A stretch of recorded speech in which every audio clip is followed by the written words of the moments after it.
like the content we bring you about the heavy metal world, please like, subscribe, and comment to help us grow the channel.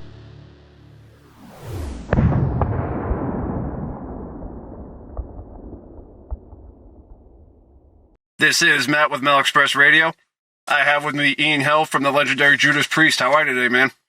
I'm just fine, and yourself? Great. Thank you again for joining me. Huge fan. Pleasure to have you. So Priest's first ever album, Rocka Rolla, is out streaming right now. It will be available on vinyl on November 22nd. How is it revisiting your first album 50 years later? Yeah, it's a bit of a buzz, really, because up until very recently, we've had no control over those first two albums. When we split with Gold Records, way back in 1976 to go with CBS, it was quite an acrimonious split, you know, and they didn't want anything to do with us after that, not surprisingly, I suppose. So we've had, it has been remixed before by other people, you know, but it was great when Reach Music took over the rights to those albums. The first thing they wanted to do was to put their mark on it as well, obviously, and then remix it. So we suggested Tom Allen, who's a long-standing producer. He's been with us since 1979. A little bit of a break there in the early 90s, I suppose. But he's perfect for the job. I mean, what he doesn't know about the band isn't worth knowing, you know.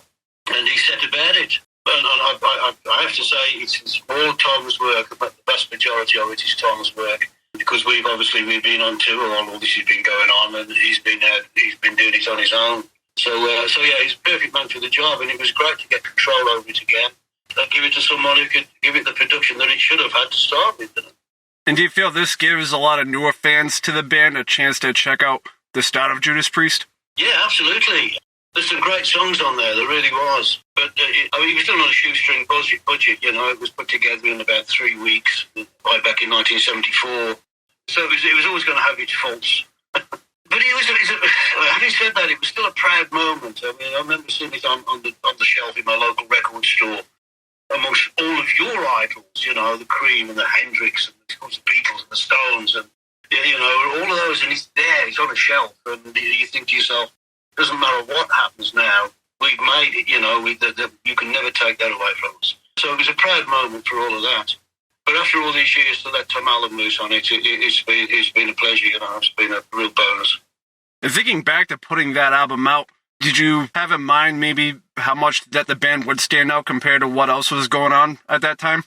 Yeah, I think material-wise, it stood out very well to what was going on. Production-wise, like I say, things were let go when you only have a limited amount of time in a studio. And back in the day, I mean, you just went in there and played live. It's none of this sort of, oh yeah, I'll do my bit later on. Yeah, everybody did it all at the same time, apart from the vocals and lead breaks and things like that, you know, because you had a limited amount of tracks you could use. Material-wise, it stood up really well, but production-wise, because of the time restrictions, things were let go. Something that these days you say, oh, I'll fix that later on, you know, I can do better than that, or how about trying something a little bit different? But there's you got the three musicians, you got the two guitarists, the drummer, and myself playing all at the same time, and it's a good compromise, you know, that's what you settle for at the end of the day. And of course the production wasn't what it should have been, like I say, due entirely to time restrictions, I'm sure. But I don't think it stood up really well compared to what else was going on at the time. I mean, heavy metal didn't exist back then, you have to realise. It was something else. Although we were playing heavy metal, we wasn't called that at the time, it was called something else. It was either sort of heavy rock or progressive rock. But the drivers could be different. I mean, right back in the 70s there, you got rock music and you got blues music and you got pop music for everybody else sort of thing. And you didn't really want to be any of those things. You wanted to be different. But obviously your own influences are there between your ears and your brain, you know, so you're going to have a little bit of a blues influence, a bit of a rock influence. But the strive was to be different, and I think that's what it shows more than anything else. It is a little bit of there's some originality in there with the songs, you know, especially some of the timing patterns there. And back at Bloodstock in 2021, you played the album's title track for the first time. How was that received? It was great. It sounded very modern compared to what it was in 1974. we tried to keep it as close as we could to the album, you know. Richie obviously had a bit of artistic license with the lead break. But we tried to keep it the way it was, because that's the way it's supposed to be, really, you know. It's the way it was put down. And I think it came across really well. People loved it as well. But the great thing about these days is with streaming, it's good and evil in equal measures, really. If someone gets interested in a band, they can immediately sort of delve back into the band's heritage, to the earlier stuff. And, you know what I mean? So that was familiar to a lot of people there, because people had that facility to go back and listen to the earlier stuff. And it went down really well, and people looked forward to it. Once it was we did it on the whole of the 50th anniversary tour, I think it was. And people were looking forward to it, you know. Would you ever see yourself playing this album in its entirety, much like you did for the 30th anniversary of British Steel? I doubt it. I doubt it. It'd be fun to do, definitely. But you have to be careful. We've been doing an album nearly every year, you know, so every year there's an anniversary coming up for one album or another. So you could spend the rest of your career just doing that. So you have to be a little bit careful. So it's probably unlikely. And again, thinking back 50 years now, how is it knowing that bands like Judas Priest and Iron Maiden are still actively touring and putting out music, pretty much taking off that wave of British heavy metal? Yeah, I mean, it's something that was it wasn't even a concept when we started out. I mean, back in the early mid-70s there, when we started out, I mean, the notion of somebody in the 70s playing popular music was pretty much unheard of. I mean, you know, you've got the old crooners. Crosby was still only in his 60s. Sinatra was in his 50s. You know, Elvis was in his 40s. So you didn't equate at all. So somebody back then had said, you'll still be doing it when you're 72 years of age. I'd have thought that was crazy. But I'm pleased we have been able to do it for this long, you know, probably due to the advances in medical science and what have you. And you've been touring extensively with Sabaton. You're about to go to Japan. What do you see as far as plans for you and the band after your tour in Japan? The tour's going over into next year now. We're doing, South America in mid-April, and then back to Europe for festivals during the summer. And there's a big anniversary coming up for the Scorpions, and we're doing something with them as well. Their 60th anniversary, believe it or not. So we're going to do something big with them. Those will be in Germany, of course. And then there is some talk of us coming back over here as well later on in the year. But that's very, very early stages at the moment, so we'll have to see where we are and where we're going to go, probably at the end of Europe, you know, possibly a new album, and start it all off again, you know. So there's still a lot of work to do on this tour yet. And you yourself are the longest reigning member of Judas Priest. What has been the key to the longevity of the band, do you feel? I think going back to those early days, it's the things that we went through to get where we are. And I think it makes a bond with the members. I know some members have changed over the years, but now, of course, Rob and myself, we went through all that, sleeping in the van outside the gigs in January in Norway and stuff like that, you know, things that you wouldn't dream of doing now. And if your own kids suggested it, you do your best to stop them. But we did all of that, and it creates that bond. And it's still there with like I say, with myself and Rob, of course, Glenn as well. And I think it's that, you know, we've had personnel changes over the years, but they've come gradually, if you like. I mean, you say Richie being the new guy in the band, he's been with us now for 13 years. So we spent a lot of time with the rest of us, and that philosophy sort of rubbed off on him as well.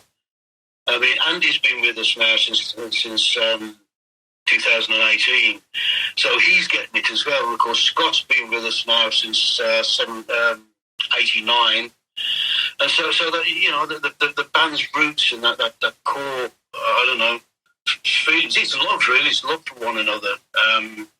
Has rubbed off on those as well. And that's been the secret behind it. We've all got personality quirks, things that drive each other mad. But you've always got that anchor. You know, you always have that anchor. What's built the band over these years, and that's continuing with all the members of the band to this day. You know. Tough question here. Out of 19 studio albums, what is one you would suggest to a new Priest fan? Oh boy.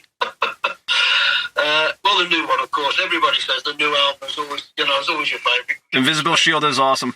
A hell of a lot of time fiddling with it, But if I had to pick one, it would probably be Defenders, because it was right in the middle there. It was an end of a line from Rocka Rolla all the way up to Defenders, where you could see the progression as it went along.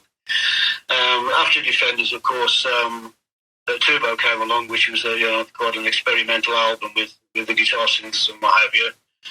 And then after that, we went with a harder edge with Ram It Down and Painkiller. They were a hell of a lot harder. So for a mixture of everything, probably Defenders of the Faith. You'll get a little bit of everything off that, Is there anything that we haven't gone over that you like to throw in? No, that's great.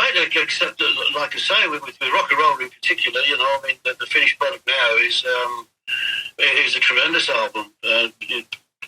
Tom's sort of he's worked miracles on it, so give it a listen, Now, my last question I have for you, 50 years playing heavy metal is impressive as is, but for Priest to still be putting out great music and still extensively touring, what do you see as a window for everyone to get a chance to go out and continue to see Priest?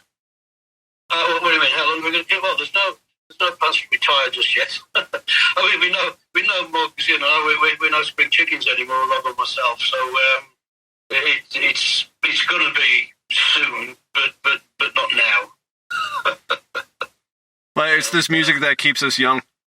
Well, it absolutely keeps us young. Yeah, you're absolutely right. I can see us going down a steep hill once we do knock it on the head. But you're right. It keeps you active, keeps you young, and of course you're mixing with younger people as well, and that helps. So it's going to continue for the foreseeable future, anyway. Especially in heavy metal, there's not a lot of bands. Obviously, Priest is one of them that you'll see 3 generations of fans at a show. That's absolutely true. Mm-hmm. And I'll tell you what, coming back to that streaming thing, you see young people down the front of the stage. When you get a general admission, it's always the young ones that get down the front. But they're singing along to some of the songs, and they're not just the new ones. They've been able to go back into that heritage, and they know all the old songs as well. They know what the set is going to be. That's the first show. It's out on the internet. Everybody knows where it's going to be anyway, or very close. And I can see fans going back and looking at the original versions of these songs, so they're familiar, they're familiar with people, which is great news. It's great news. The young face is great news for us in particular, but metal in general, there's a future there. That's all the questions I have for you. It was great to talk to you. Myself and the whole Metal Express radio crew wishes you and Priest a successful upcoming tour, and many more good years left to Priest. Matthew, it's been a pleasure, mate. Anytime. And be safe, yeah? If you like the content we bring you about the heavy metal world, please like, subscribe, and comment to help us grow the channel.